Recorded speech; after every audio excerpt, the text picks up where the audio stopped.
Joining me now is Karen Harrington, candidate for the 23rd Congressional District, covering Weston to Hollywood and parts of Miami Beach as well. Harrington easily crushed her Republican opponents in last month's primary, but her latest challenge is going to be, it's going to be far greater, bordering on the quixotic, as she goes against Congresswoman Debbie Wasserman Schultz. Karen, thank you for joining us. Good morning, Jim. Thanks for having me. Let me also say at the outset, we invited Congressman Debbie Wasserman Schultz to be here. I know that you asked to try to do a series of debates with her. We would have loved to have had her in for debate. She declined, so we're happy to have you come in instead. Thank you. Give us the best case you can for why you think you're in the best position to win this race and why you should be the next representative from the 23rd District. Well, thank you, Jim. I think Americans all across the country, as well as here in South Florida, are recognizing that career politicians that are entrenched, like my opponent, Debbie Wasserman Schultz, really aren't representing the values of the American people, and they're not taking the will of the people to Washington with them. And my opponent, Debbie, spends most of her time traveling the country. She's not home in the district, so she's very absent from what's happening here. I bring a new perspective. I've lived here my whole life. I'm a small business owner. I know what it's like to run a business, and I'm going to bring that type of leadership to Washington as opposed to a career politician like my opponent. Let's talk some specifics. What's the key issue for you in this campaign? It has to be the economy, first and foremost. I can tell you as a business owner, we've had to lay off about 30 people over the last 4 years. And those are difficult decisions we have to make. And we look at government being the cause of a lot of those problems. We don't know our tax certainty moving forward. We don't know regulations. We're afraid to expand and grow our businesses. So it has to be getting America back to work is our number one priority. So how do we do that? How do we do that? Well, we got to get government on the side of the private sector. We've got to give certainty back to businesses moving forward. If we know what our tax code is, we can plan. I mean, look, we're approaching the end of this year, and we don't know what our taxes is going to be. So if the government could just be more pro-business, and instead of threatening success and entrepreneurs, we can move forward and grow this economy. Okay, give me an idea for what you think the tax structure should be. Well, I think first of all we need a flat rate. And by doing that, we'll know what to plan ahead for. Close all the loopholes. People want to claim that we're trying to give rich people loopholes. Well, let's close all the loopholes, give a flat, fair rate for everyone with a couple of deductions and a few write-offs, and businesses can start to plan. We got to eliminate capital gains. We got to get rid of the death tax, which is difficult in our business, as we want to pass our business on to the next generation. So those are a few things. And charitable donations as a deduction? Absolutely. Keep the charitable donations as a deduction. Keep it as a deduction? Yes. Okay, what about keeping the deduction for interest rates on your mortgage? Interest rates on your mortgage are important. I think higher education is another good write-off.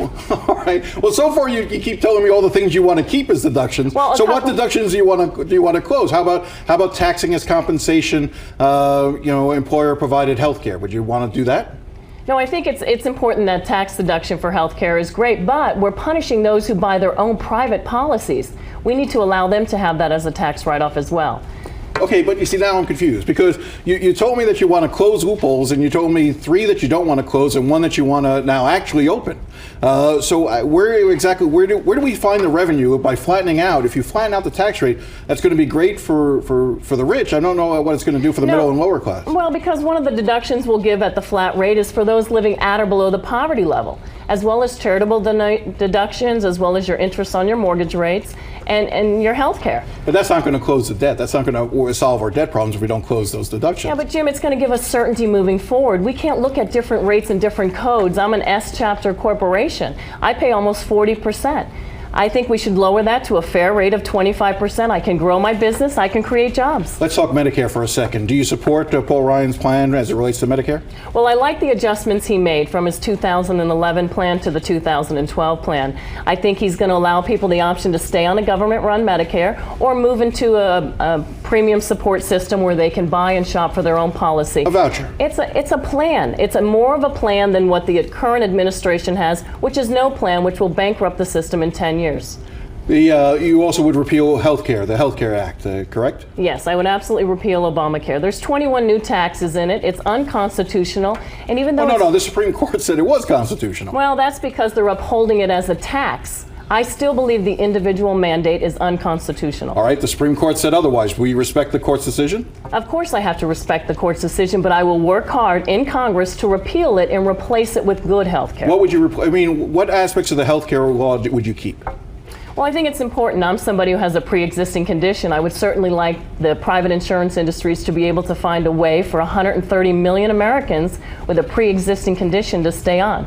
But don't you think, but the insurance company's argument is, if we have to insure people with pre-existing conditions, then we have to also require people to buy insurance. Otherwise, I could wait until I get sick and then go and call the insurance company and says, okay, now you have to insure me.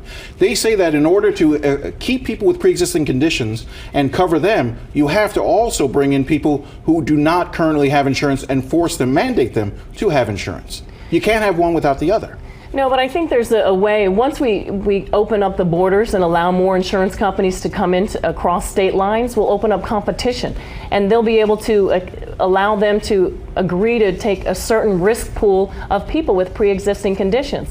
Right now, we don't have affordable health care, nor are we going to have good access to it. So we have to have a better solution than the government takeover of 1/6 of our economy. We can't allow that to happen. It'll limit our choices. We'll have less doctors who want to get involved. And overall, the most people who will suffer will be the poor and the elderly. Karen Harrington, your website, where can people find out more about you? KarenForCongress.com. KarenForCongress.com. We'll be following the race closely. Thank you for coming in.